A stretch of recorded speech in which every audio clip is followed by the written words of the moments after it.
Por que a devoção a Nossa Senhora irrita tanto o diabo? Porque invocar a bem-aventurada Virgem Maria deixa o demônio tão irritado. Por favor, gravem isso.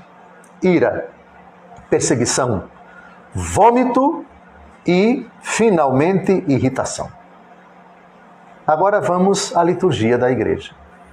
Aqui está um livro que ninguém pode usar na Igreja Católica Apostólica Romana, porque é um livro reservado aos bispos da Igreja Católica ou aos sacerdotes escolhidos pelos bispos na administração de um sacramental chamado exorcismo. O ritual dos exorcismos, que vocês podem ler descarregando em vários sites da internet o texto, o livro. Mas atenção, ninguém use esse livro. É para ser lido, não para ser usado. Só os bispos da Igreja Católica ou os sacerdotes escolhidos por ele têm competência, têm faculdade para enfrentar o poder das trevas sozinho. Bem que, excepcionalmente, determinados exorcismos, o bispo pode permitir 2 ou 3 ou mais exorcistas na luta contra o poder das trevas. E aqui, nesse ritual dos exorcismos, nós temos várias provas da raiva que o demônio tem contra Nossa Senhora. Da raiva que o demônio tem de Nossa Senhora. Antes de tudo, eu queria citar para vocês a introdução geral do ritual dos exorcismos, onde se diz quais os critérios que se deve utilizar na Igreja Católica Apostólica Romana para saber, não, essa pessoa aqui está possuída pelo demônio. Quais os critérios? Como descobrir? Muito bem.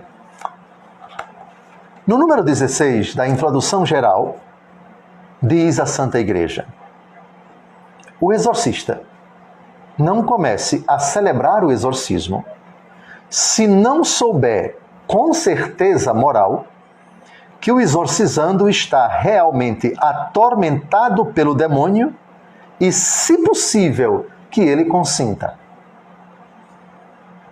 Então, antes de se iniciar o exorcismo, o próprio exorcista deve utilizar uma série de critérios que são anteriores a esse parágrafo, que não vamos entrar agora, não é?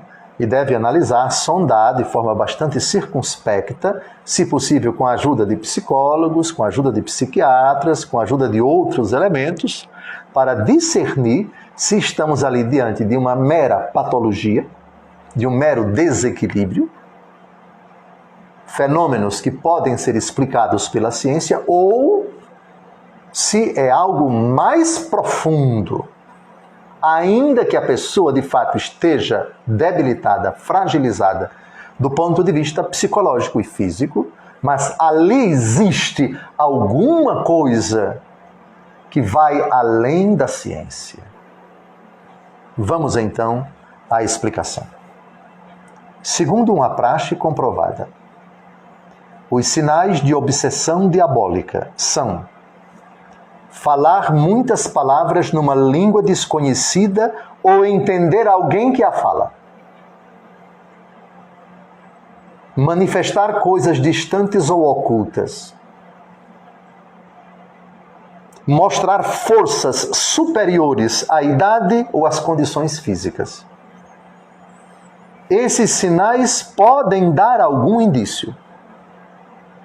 Contudo, como tais sinais não precisam necessariamente ser considerados como vindos do diabo, deve-se dar atenção também a outros, sobretudo de ordem moral e espiritual, que manifestam de outra forma a intervenção diabólica, como, por exemplo, e aqui vai entrar Nossa Senhora, forte aversão a Deus, ao Santíssimo Nome de Jesus, à bem-aventurada Virgem Maria e aos santos, à Igreja, à Palavra de Deus, a coisas, ritos, especialmente sacramentais, e imagens sagradas.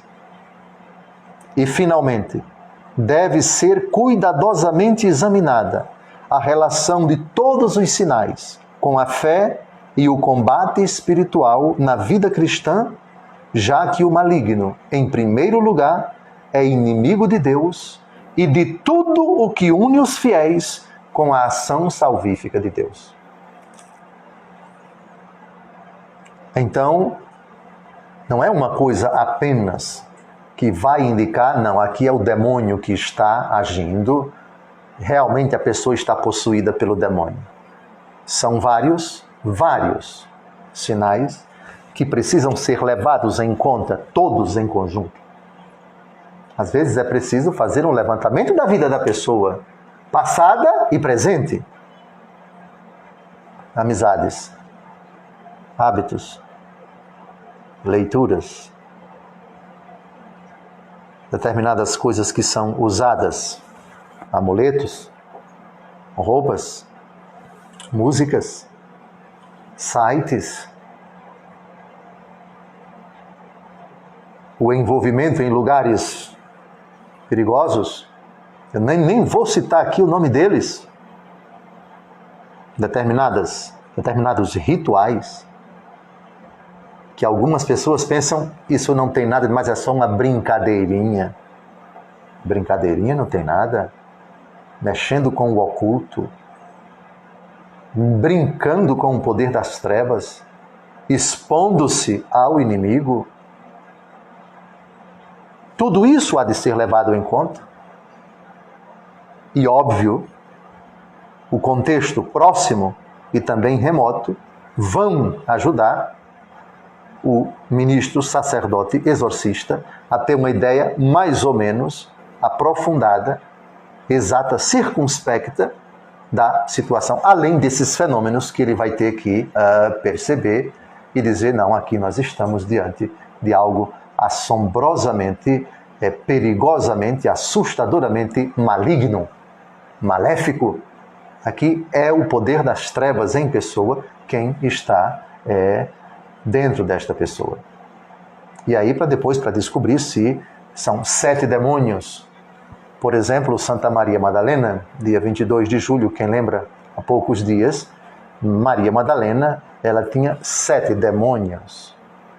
Jesus expulsou os 7 demônios dela. Lucas capítulo 8, versículo 3.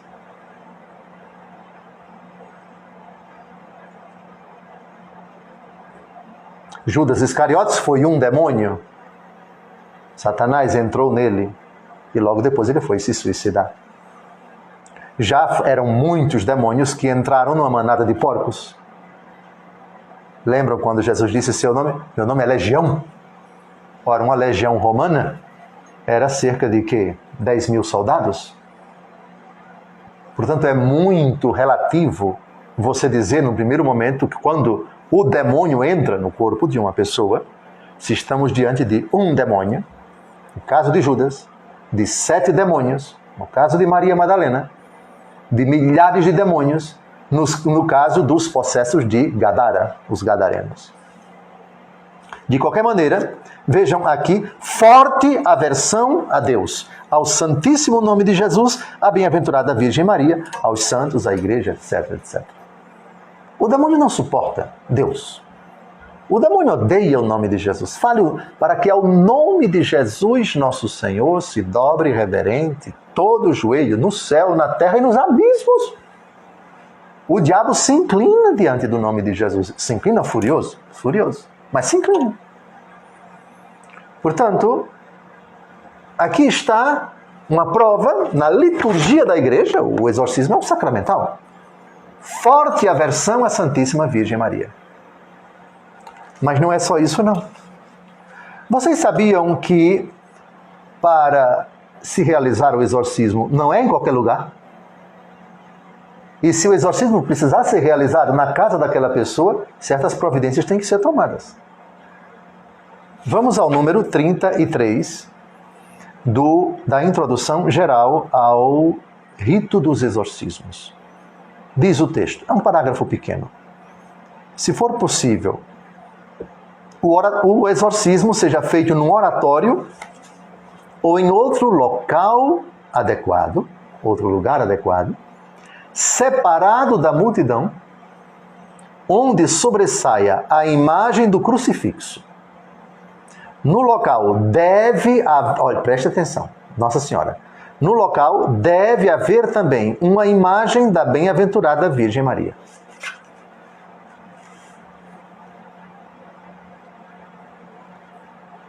Porque são sinais que causam profunda irritação ao demônio.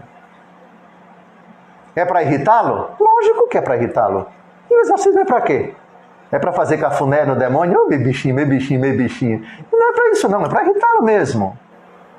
Então, de todas as imagens, as que mais irritam o crucifixo e a imagem de Nossa Senhora. Deve haver. É óbvio que durante o ritual ele vai xingar, vai chamar palavrão com Nossa Senhora, vai vomitar se for o caso. Sim, tem algo de verdade no famoso filme da década de 60, não, na década de 70, O Exorcista. Aquela cena do vômito dele, é um vômito verde horroroso, coisa gosmenta. Sim, aquilo procede.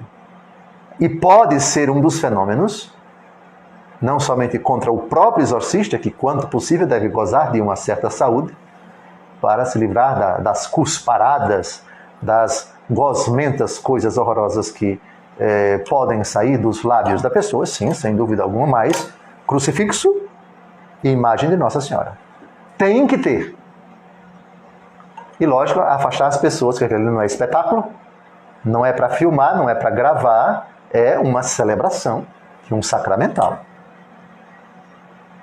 A questão de quantas pessoas podem estar ali presentes, quem decide é a prudência do exorcista, porque às vezes será preciso pegar o possesso, amarrá-lo, ou quando ele tentar fazer alguma coisa para contê-lo. Mas isso é a prudência do exorcista e também não é o momento aqui de nós entrarmos nesses detalhes, o desdobramento do ritual do exorcismo. Ficou claro? A questão aqui repare que o texto não diz que tem que ter a imagem de Santo Antônio, a imagem... Não está proibido, por favor. A imagem de um santo, um ícone do arcanjo Miguel, etc. Mas não é obrigatório. Obrigatório é o crucifixo e a imagem de Nossa Senhora. Perceberam que Nossa Senhora aqui evoca exatamente a irritação do demônio contra a mulher. Ela é a inimiga número 1 depois de Jesus. A inimiga número 1 do demônio depois da Trindade. O demônio odeia igualmente o Pai, o Filho e o Espírito Santo. Odeia o único Deus. E depois deles, crucifixo, a imagem da bem-aventurada Virgem Maria, que é obrigatório. Se não tiver o crucifixo e a imagem de Nossa Senhora, não pode o exorcista começar o ritual. Tá claro? Agora vamos avançar, porque vamos ler, talvez alguns pela primeira vez na vida, vão ouvir uma parte do rito do exorcismo maior. No ritual dos exorcismos, nós temos a parte mais importante do ritual, nós temos uma fórmula, uma oração chamada deprecativa, que é aquela oração de súplica a Deus. Deprecare, em latim, é suplicar. Deprecação é súplica. Você não suplica nada ao demônio, você suplica a Deus. Então, a fórmula deprecativa é dirigida a Deus. Essa é a primeira que deve ser feita. Depois vem a fórmula imperativa ou imprecativa. Imprecare significa ordenar, da mesma forma que imperar. Então, imperativa e imprecativa são sinônimas. Já a outra é deprecativa. Deprecativa não é imprecativa. Em síntese, para usar uma linguagem bem mais mastigada, as orações mais importantes do ritual de exorcismo são súplica a Deus e ordem ao demônio. Tá claro? Eu repito, por favor, Ninguém na Igreja Católica Apostólica Romana tem autoridade, tem autorização para ler o que eu vou ler, a não ser os bispos, os 4.800 bispos católicos espalhados no mundo inteiro, ou os sacerdotes por eles delegados. Tá claro? Vamos então à primeira fórmula. Há várias fórmulas deprecativas no ritual. Eu vou ler apenas uma delas. Repito, o que significa deprecativo. É súplica. Deprecação é súplica a Deus. Ó Deus, Criador e defensor do gênero humano, olhai para este vosso servo, esta vossa serva fulano, que criastes a vossa imagem, e chamais para o convívio da vossa glória. O antigo inimigo o tortura terrivelmente, com crueldade o oprime e ferozmente o conturba. Enviai-lhe o vosso Espírito Santo para que o fortifique na luta, o ensine a suplicar na tribulação e o defenda com sua poderosa proteção. Atendei, ó Pai Santo, o gemido da Igreja suplicante. Não permitais que o vosso Filho seja possuído pelo pai da mentira e que o vosso servo, remido pelo preço do sangue de Cristo, esteja preso nas garras do diabo. Não deixeis que o templo do vosso Espírito seja habitado por um espírito imundo. Agora vai entrar Nossa Senhora. Atendei, ó Deus de misericórdia, as preces da bem-aventurada Virgem Maria, cujo filho, morrendo na cruz, esmagou a cabeça da antiga serpente e confiou todos os seres humanos à sua mãe como filhos e filhas. Brilhe neste vosso servo a luz da verdade, entre nele a alegria da paz, e o possua o espírito de santidade que, morando nele, lhe restitua a serenidade e a pureza do coração. Atendei, ó Senhor, a súplica de São Miguel Arcanjo e de todos os anjos que vos servem. Ó Deus das forças celestes, repeli a violência do diabo. Ó Deus da verdade e do perdão, afastai suas ciladas enganadoras. Ó Deus da liberdade e da graça, desatai as correntes da maldade. Senhor Deus, que no vosso amor de paz salvastes a humanidade, atendei a oração dos vossos apóstolos Pedro e Paulo e de todos os santos, pois pela vossa graça eles venceram o maligno. Livrai este vosso servo de toda força hostil e guardai-o ileso, para que, tendo retornado à serenidade e à comunhão convosco, vos ame de todo o coração e vos sirva por suas obras, vos glorifique com louvores e exalte com a vida, por Cristo nosso Senhor. Amém. Ordinariamente, água benta, o rito continua, não para. Depois da fórmula deprecativa, vem agora a fórmula imperativa. Porque primeiro o sacerdote exorcista se dirige a Deus. Depois se dirige ao diabo.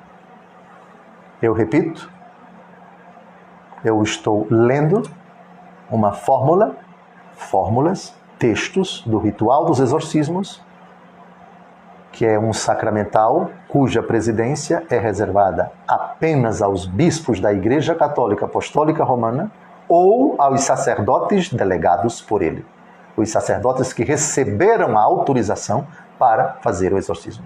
Ninguém, absolutamente ninguém, pode utilizar este ritual senão essas pessoas.